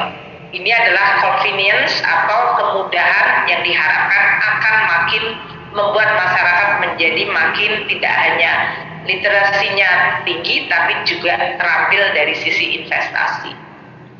Kita juga melakukan program-program yang membutuhkan teknologi digital seperti kartu prakerja. Ini juga dilakukan menggunakan dan berkolaborasi dengan fintech. Hal ini menunjukkan bahwa pemerintah menggunakan instrumen, baik itu instrumen belanjanya, seperti tadi membuat platform digital untuk para UMKM, maupun kartu prakerja, maupun belanja untuk bansos yang menggunakan kemudian non tunai dan dibayarkan langsung kepada account. Ini untuk meningkatkan anggaran pemerintah dari sisi belanja untuk meningkatkan tidak hanya literasi keuangan tapi juga inklusi keuangan. Demikian juga dari sisi pembiayaan, yaitu dengan penerbitan surat-surat berharga negara yang sifatnya retail. Bapak dan Ibu sekalian yang saya hormati, tahun depan kita akan menjadi host dari KTT G20, presidensi KTT G20, di mana tentu kelompok G20 dan beberapa negara tambahan yang biasanya diundang secara permanen akan berkumpul di Indonesia. Kita berharap sebagian akan berkumpul secara fisik, sehingga kita bisa juga memberikan pengalaman kepada mereka untuk melihat Indonesia. Salah satu task force dalam G20 yang penting adalah tentang Global Partnership for Financial Inclusion, yang merupakan forum dari negara G20 untuk melakukan rencana aksi terkait keuangan inklusif dan mengkoordinasikan peningkatan program keuangan inklusif serta memonitor perkembangan keuangan inklusif, dan juga untuk memastikan adanya upaya terus-menerus di dalam melakukan inklusi keuangan. Nah, G20 tahun depan dengan tema Recover Together, Recover Stronger, kita berharap merupakan momentum untuk pemulihan ekonomi dan pemulihan sosial kesehatan seluruh masyarakat di dunia secara bersama-sama dan lebih kuat setelah kita menghadapi pandemi COVID yang memang sangat luar biasa. Dan di dalam hal ini, maka peranan digital teknologi penting dan peranan literasi keuangan, program untuk mengedukasi dan melakukan inklusi keuangan juga menjadi sangat penting. Nah, inilah yang merupakan tema yang akan diusung oleh program Like It. Saya sangat senang bahwa literasi keuangan ini akan terus ditingkatkan karena memang Indonesia masih memiliki literasi keuangan yang sangat terbatas. Literasi keuangan nasional kita tahun 2019 hanya 38,03%. Dan untuk itu perlu kita semuanya berupaya bersama-sama meningkatkan literasi keuangan, baik melalui platform digital, melalui conference video seperti ini, maupun berbagai program-program lainnya. Kami akan terus menggunakan instrumen APBN seperti yang tadi saya sampaikan, baik dari sisi belanja, baik itu belanja di pusat, di daerah, belanja barang, maupun dalam belanja subsidi, semuanya digunakan untuk terus meningkatkan penetrasi, inklusi, dan pendalaman keuangan.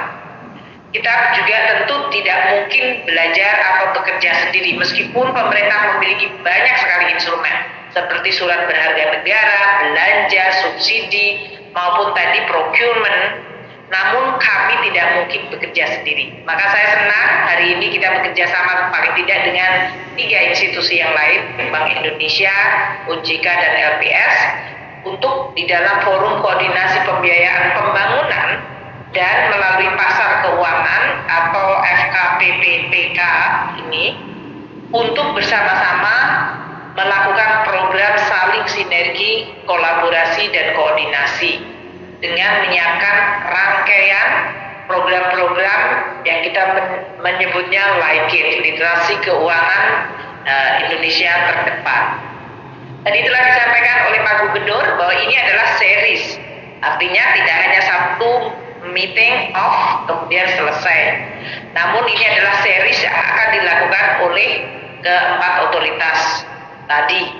Pertama, memang kick off-nya adalah hari ini oleh Kementerian Keuangan, dan saya sangat gembira partisipasinya akan makin meningkat dan makin meluas. Kita harap untuk peserta terus ditingkatkan dari berbagai segmen masyarakat. Dan kemudian nanti tanggal 5 Agustus OJK yang akan menjadi hostnya dan menyelenggarakan LIKID series yang kedua, dan kemudian Bank Indonesia pada tanggal 13 Agustus untuk melakukan LIKID series yang ketiga. Jadi dalam 1 dan 2 minggu setengah bulan ke depan, di dalam pertengahan bulan Agustus ini kita akan melakukan 3 series pertemuan dalam bentuk series LIKID. Saya harap ini akan terus berkembang dan dikembangkan, dan masukan-masukan dari seluruh partisipan tentu akan sangat berguna bagi kami. Saya ingin menutup dengan mengatakan bahwa proses membangun Indonesia adalah sebuah proyek bersama masyarakat. Kita semuanya, dimanapun posisi kita, memiliki peran yang sangat penting. Sama seperti kita menghadapi pandemi, tidak mungkin oleh satu institusi atau profesi yaitu dokter saja, tapi ini harus dilakukan oleh semua pihak. Maka pembangunan dan terus membangun sektor keuangan itu juga merupakan suatu platform di mana semua kelompok masyarakat bisa berkontribusi. Nah, dalam hal ini tentu saya berharap bahwa LIKID akan bisa menjadi ajang memberikan literasi keuangan, membuat masyarakat Indonesia memiliki wawasan yang makin lengkap dan punya kompetensi minimal di dalam menjaga harta mereka, dana mereka, dan menginvestasikan di tempat yang baik dan aman. Dan dengan demikian kita akan terus membangun sektor keuangan yang makin dalam, makin stabil, dan makin bisa dipercaya oleh masyarakat. Itulah yang saya harapkan dari forum ini. Selamat melakukan pembahasan di antara para panelis dan moderator nanti, dan semoga apa yang kita lakukan hari ini akan terus memberikan manfaat yang baik bagi bangsa dan Indonesia. Salam sehat, jaga protokol kesehatan. Wassalamualaikum warahmatullahi wabarakatuh. Terima kasih Ibu Menteri Keuangan, Ibu Sri Mulyani Indrawati atas keynote speech-nya, menginspirasi kita semua ya, bahwa sama seperti pandemi tadi kita semua harus berkolaborasi. Acara ini saja dihadirkan dengan kolaborasi 4 lembaga penting ya di tanah air. Tentunya butuh kita juga nih untuk bisa lebih meningkatkan lagi literasi keuangan, karena tadi pemerintah juga sudah memberikan yang terbaik melalui instrumen APBN. Ibu Menteri Keuangan selalu berkali-kali mengingatkan ya, di tengah situasi pandemi ini pendapatan berkurang, belanjanya diperbesar. Nah, disitulah pembiayaan dibutuhkan, salah satunya melalui instrumen investasi SBR tadi ya. Kita patut bangga juga karena ternyata mencetak rekor baik dari segi nominal termasuk juga jumlah investornya. Yang terakhir, semoga semakin banyak lagi nih yang berkontribusi setelah acara LIKID ini ya, supaya kita bisa sama-sama membangun negeri ini. Dan demikian tadi kita sudah simak bersama opening dan keynote speech dari 4 pimpinan lembaga yang tergabung dalam FK P3K, dan sesaat lagi kita akan menyaksikan prosesi launching LIKID yang pertama. Nah, untuk itu kepada Ibu Menteri Keuangan, Bapak Gubernur BI, Ketua Dewan Komisioner OJK, dan Ketua Dewan Komisioner LPS, kami harap tetap di tempat untuk menyaksikan bersama-sama dengan kami prosesi launching literasi keuangan Indonesia terdepan yang nanti juga akan dilanjutkan dengan foto bersama. Hadirin sekalian, inilah launching LIKID, literasi keuangan Indonesia terdepan.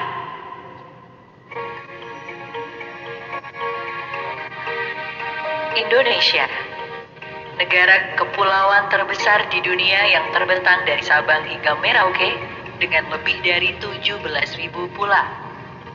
Indonesia diperkirakan menjadi satu dari 5 negara dengan kekuatan ekonomi terbesar pada 2030 mendatang. Terus tumbuh dan berkembang menuju era maju yang diperhitungkan dunia. Saat ini, jumlah penduduk lebih dari 270 juta jiwa dengan beraneka ragam suku dan budaya. Negara dengan jumlah penduduk terbesar keempat di dunia. Potensi bonus demografi menjadi keunggulan yang harus terkelola. Usia produktif diprediksikan mencapai 64% dari total jumlah penduduk sebesar 297 juta jiwa di 1 hingga 2 dekade yang akan datang. Oleh karena itu, pemerintah terus memprioritaskan pembangunan infrastruktur dan sumber daya manusia yang mendukung terbentuknya basis kekuatan fundamental ekonomi yang berdaya saing dan mandiri. Sebuah potensi besar ketersediaan investor domestik dalam pasar keuangan dan sebuah peluang strategis untuk melakukan percepatan pembangunan ekonomi. Oleh karena itu, perlu segera berbenah menciptakan generasi yang kaya literasi di saat ini untuk bekal Indonesia di hari nanti.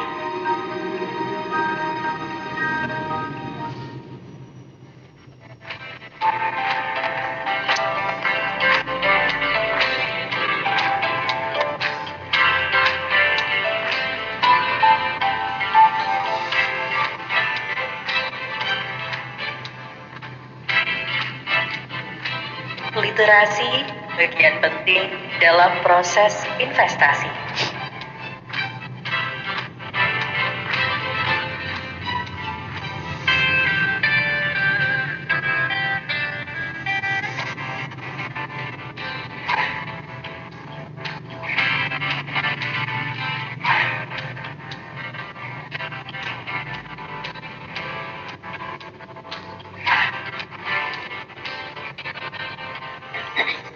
Investasi untuk keuangan pribadi dan pembangunan nasional.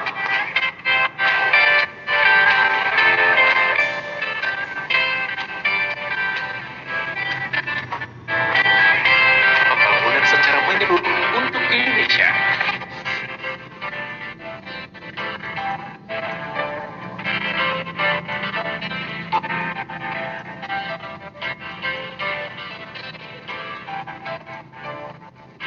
Indonesia yang maju dan terdepan.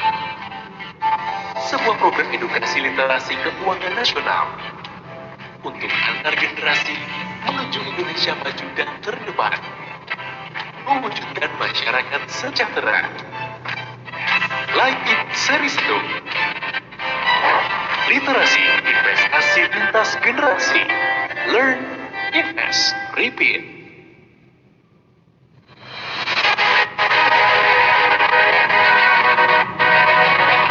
Tahukah kamu, sebanyak 145,5 juta jiwa penduduk Indonesia merupakan generasi muda. Itu artinya, setiap 2 penduduk Indonesia terdapat 1 generasi muda. Bayangkan sektor perekonomian kita diisi oleh bakat-bakat yang energik, kreatif, dan produktif. Visi Indonesia maju bukan hanya sekedar cita-cita. Tapi sayangnya, generasi muda cenderung terlibat dalam kehidupan yang terlalu dan instan.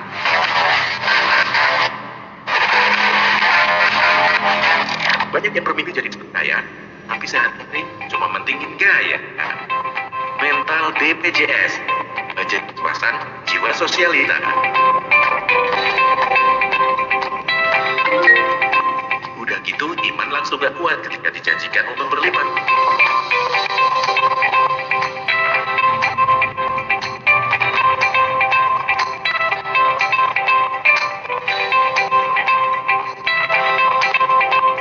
Percaya deh, hidup boros cuma bikin kantong jadi loss.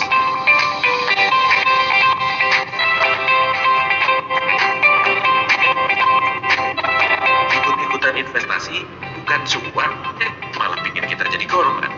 Tapi tenang, gak usah frustasi berkepanjangan guys, karena BI, OJK, KMNEU dan LPS akan menyelenggarakan Like It. Dari sini, mari kita belajar mengelola keuangan dan memulai investasi.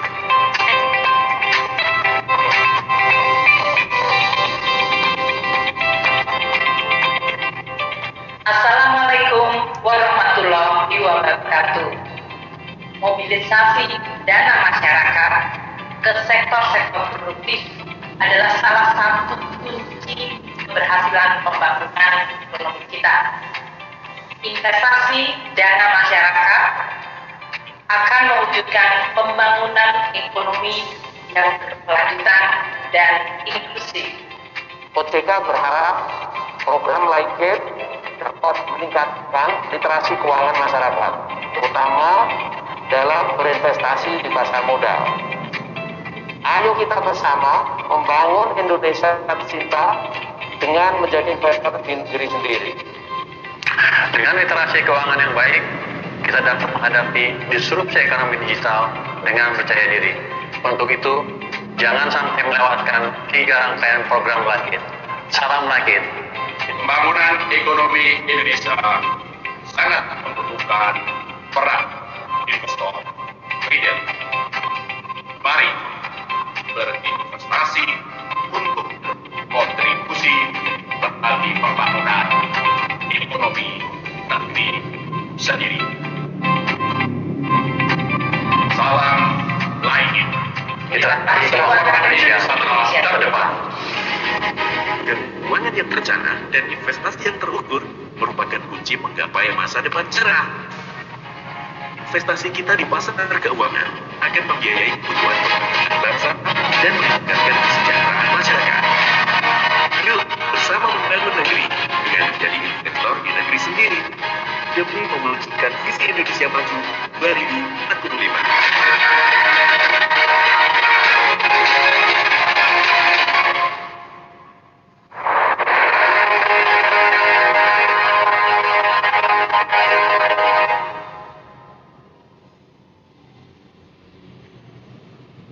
Kita berikan aplaus yang meriah dengan demikian acara LIKID ini resmi dimulai ya. Kalau tadi kata Pak Ferry, LIKID kayak gini ya simbolnya. Dan tadi kita sudah dengarkan bagaimana 4 pimpinan lembaga mengajak kita semua untuk terus membekali diri pastinya tentang investasi dan pengelolaan keuangan, dan tentu saja mengajak mengikuti series acara LIKID ini ya. Bukan cuma yang kali ini saja, tapi juga 2 series lainnya secara lengkap, karena LIKID series ini akan memberikan pemahaman mengenai produk-produk investasi berbagai macam jenisnya gitu ya, dan bagaimana sih kita bisa mengelola keuangan secara bijak. Jadi jangan sampai ketinggalan, karena pasti nyesel banget kalau tidak ikutan acaranya secara menyeluruh. Nah, sekarang kita akan memasuki foto bersama. Untuk itu kepada hadirin sekalian yang ada di room panelis bisa melakukan foto bersama, termasuk juga kami mengundang Bapak Luki Alfirman, Direktur Jenderal Pengelolaan Pembiayaan dan Risiko,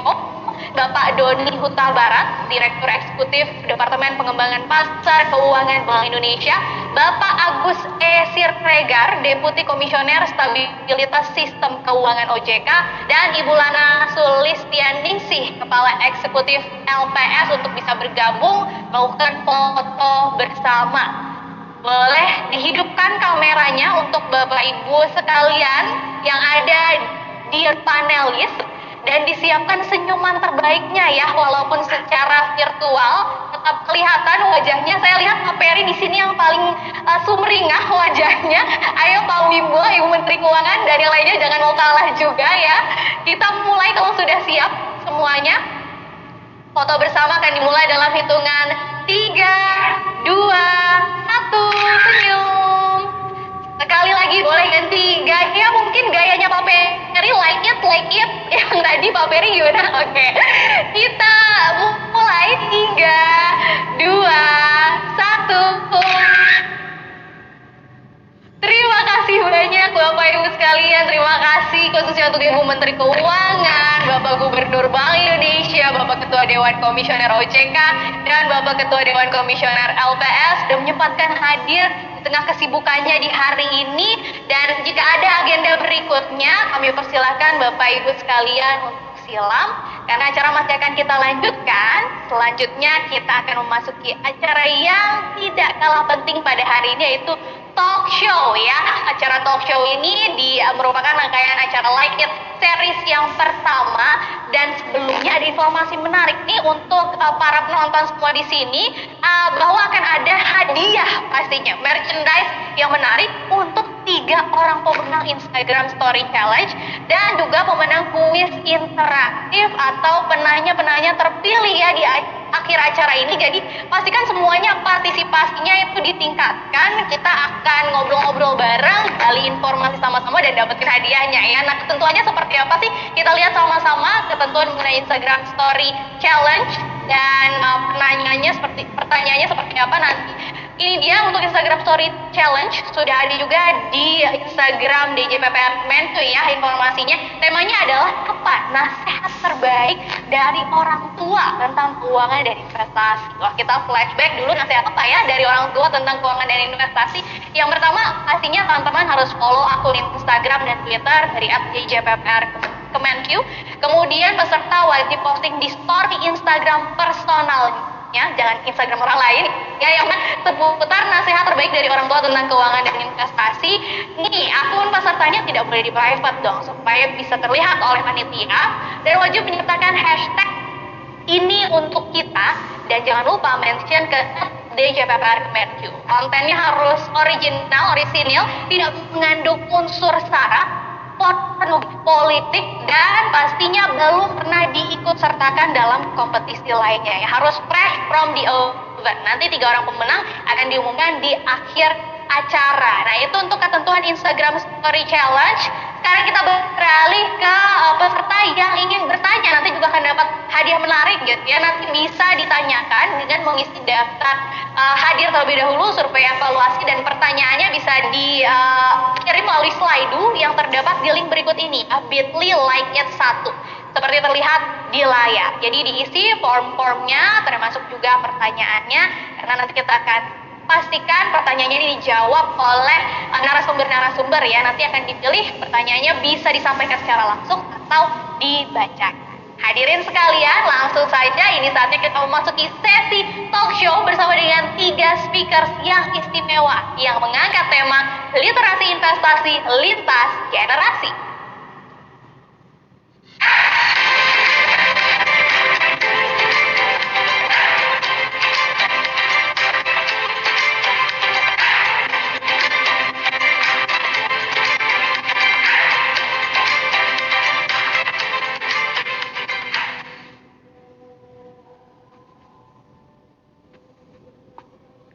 Ya, selamat datang sekali lagi dalam acara talk show di series Like It yang pertama ini dengan tema literasi investasi lintas generasi. Tadi sudah disebutkan ada 3 speaker ya yang istimewa, semuanya kece-kece, keren-keren, dan sesuai dengan temanya ini lintas generasi juga loh. Jadi dari yang paling senior kita sebutnya sampai yang millennials gitu. Langsung aja sudah bergabung bersama kita secara virtual.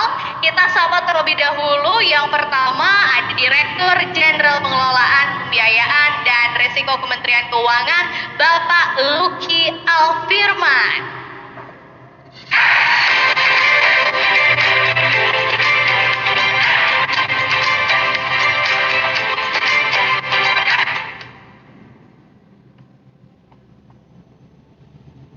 Halo Pak Lucky, apa kabar Pak? Selamat pagi semua. Assalamualaikum warahmatullahi wabarakatuh. Pagi. Selamat sehat semua. Waalaikumsalam. Sehat-sehat ya Pak? Insya Allah sehat semua ya. Sehat juga, amin. Semoga yang lagi kurang enak badan juga bisa segera sehat ya.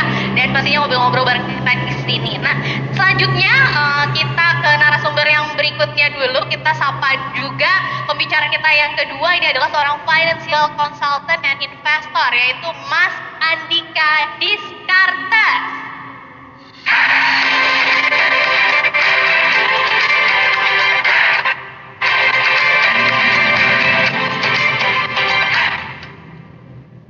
Halo Kak Kanda nih kalau nyebutnya. Hai Kak Kanda, apa kabar? Halo, selamat pagi, Mbak Eksis, Pak Luki, dan Bapak Ibu sekalian. Sehat-sehat Kak Kanda? Ya, sehat-sehat. Sehat. Terlihat dari rambutnya kelihatannya masih fresh nih habis mandi nih Kak Kanda. Oke, ini sudah dua narsum. Kak Kanda ini mewakili dari financial consultant-nya. Jadi kita nanti bakal ngobrol-ngobrol lebih detail lagi case-case yang dihadapi Kak Kanda di tengah pandemi COVID-19 ini apa aja sih sebetulnya. Kemudian kita ke pembicara ketiga dulu ya. Ini yang cantik di antara dua narasumber lainnya, udah cantik, pintar, pokoknya brain, beauty, behavior ya. Langsung aja kita sapa yang merupakan seorang co-founder dari Natuno Lab dan MIT student serta LPDP awardee juga, yaitu Mbak Sabrina Anggraini. Hai Mbak Brina.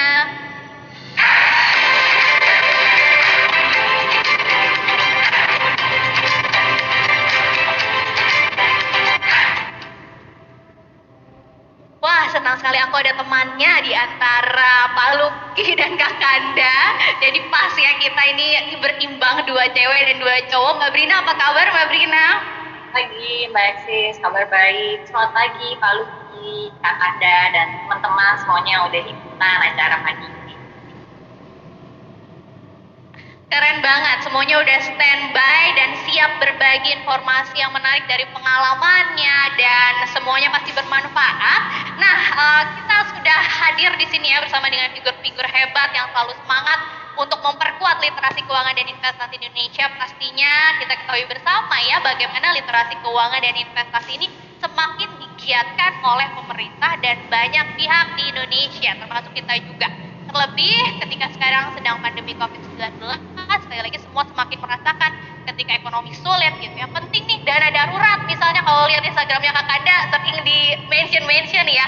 Penting juga investasi kayak gitu. Jadi semuanya melek lagi dan pastinya bisa memperkuat sistem keuangan individu, otomatis juga bisa memperkuat sistem keuangan negara supaya bisa mendorong pertumbuhan ekonomi yang lebih inklusif ya. Kita akan ngobrol-ngobrol lagi mengenai bagaimana dinamika literasi keuangan dan investasi di tanah air antara generasi yang satu dengan generasi yang lain. Bagaimana sih sinerginya ya untuk bisa meningkatkan literasi? Kita lihat dulu, kita ngobrol dulu bareng Pak Luki nih, karena Pak Luki perwakilan dari pemerintah ya. Ini kita ke Pak Luki terlebih dahulu. Pak Luki, kita kan harus tahu juga ya sebagai generasi muda gitu ya, seperti apa sih kondisinya dari keuangan di tanah air ini dan bagaimana sih sebetulnya pemerintah bisa meningkatkan literasi keuangan di tanah air, Pak Luki. Oke, terima kasih Mbak Eksis. Jadi mungkin kita sampaikan, coba kita lihat observasi dulu apa yang terjadi perkembangan yang terjadi masyarakat saat ini. Kalau kita lihat Indonesia saat ini kan ekonominya terus berkembang, terus tumbuh. Sebelum pandemi itu kita tumbuh rata-rata di kisaran 5-6% per tahunnya. Indonesia itu saat ini sudah dikategorikan sebagai middle income country. Pendapatan masyarakat terus meningkat, kemiskinan juga berhasil diturunkan, kelas menengah terus meningkat. Jadi artinya di sini kaitannya dengan investasi, kebutuhan akan investasi pun dilihat sudah terjadi peningkatan yang cukup tajam. Artinya demand, jadi peningkatan demand atas investasi. Nah, kalau kita beralih ke sisi supply-nya, instrumen investasi yang tersedia pun makin beragam, makin canggih, makin sophisticated. Kalau dulu instrumen investasi mungkin hanya dalam bentuk properti, emas, atau mungkin bentuk deposito. Sekarang berbagai produk pasar modal, ada obligasi, bahkan yang terbaru itu ada kripto misalnya. Itu kan berbagai instrumen investasi yang tersedia. Nah, jangan lupa juga ini perkembangan IT, ini like it juga sebetulnya. Perkembangan IT, information technology atau information communication itu berkembang sangat pesatnya. Itu membantu memfasilitasi bagaimana kita berinvestasi. Itu jadi faktor kunci juga di sini. Nah, terlihat di sini kalau kita perkembangannya ini terlihat bahwa investasi itu menjadi semakin mudah. Tapi di lain sisi tadi selalu disampaikan bahwa Bapak Ibu, mulai Bu Menteri, Pak Gubernur, Ketua Dewan OJK, LPS selalu mengingatkan kita untuk selalu berhati-hati. Jadi kalau kita contoh konkretnya misalnya, kalau ingat zaman dulu itu kita naik mobil, naik motor itu persnelingnya itu masih manual. Wah, jadi kita kan lebih susah nih, lebih hati-hati. Begitu kita sekarang diberikan kemudahan dengan otomatis, Jadi jauh lebih mudah kita mengendarai mobil atau motor, ada kecenderungan si pengendara ini atau supir ini jadi malah lebih kurang hati-hati, ya kan? Nah demikian juga nih dengan investasi ini, dengan berbagai kemudahan tersebut, ya kan, termasuk juga didukung oleh IT tadi. Nah tapi juga itu jangan mengurangi justru kehati-hatian tersebut. Nah disinilah dibutuhkan peran pemerintah, peran otoritas. Kami di pemerintah, ada Kementerian Keuangan, otoritas sektor keuangan, tadi ada BI, ada OJK, ada LPS, itu perannya menjadi sangat penting. Nah, apa sih yang kami lakukan di sini? Pertama, yang membuat peraturan, rule of the game-nya harus dibuat dan ditegakkan. Ya kan, kalau kan nanti baik investor maupun investinya atau yang ininya harus diatur sedemikian rupa supaya semuanya diatur dengan jelas. Karena bisnis investasi adalah bisnis kepercayaan. Nah, di sini diperlukan juga perlindungan konsumen. Nah, itu juga fungsi yang kedua. Jadi setelah peraturan, kita juga harus membuat perlindungan konsumen, terutama di sini investor, termasuk investor pemula misalnya. Nah, jadi di sini yang berikutnya lagi adalah fungsi pengawasan menjadi begitu pentingnya.